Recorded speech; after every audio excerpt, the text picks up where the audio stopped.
एक दिन की बात है। एक घने जंगल में एक होशियार कौवा रहता था। वो हमेशा ऊंचे दरख्त पर बैठा रहता, परिंदों को खबरदार करता और दाना चुगता। कौवा जानता था कि जंगल में खतरे भरे लोग भी आते हैं, खास तौर पर शिकारी, जो जाल बिछाते और परिंदों को कैद करते। एक दिन कौवे ने देखा कि एक शिकारी छिपकर जंगल में आया। उसने जमीन पर चावल बखेरे और दरमियान में एक जाल बिछा दिया। कौवा समझ गया कि कुछ तो गड़बड़ है।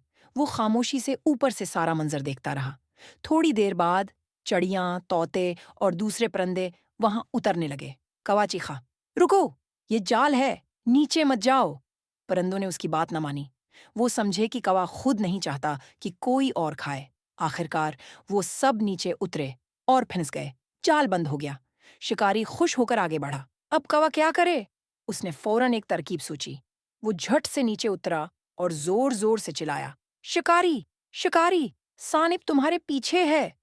शिकारी डर के मारे मड़ा तो उसका पांव फसला और वो गिर गया। इतने में कौवा अपने चोंच से जाल खोलने लगा।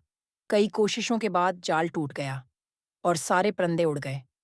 शिकारी हैरान और परेशान रह गया और कौवा सब परिंदों का हीरो बन गया। सबक: अकल, होशियारी और बहादुरी से कोई भी मुश्किल जीती जा सकती है।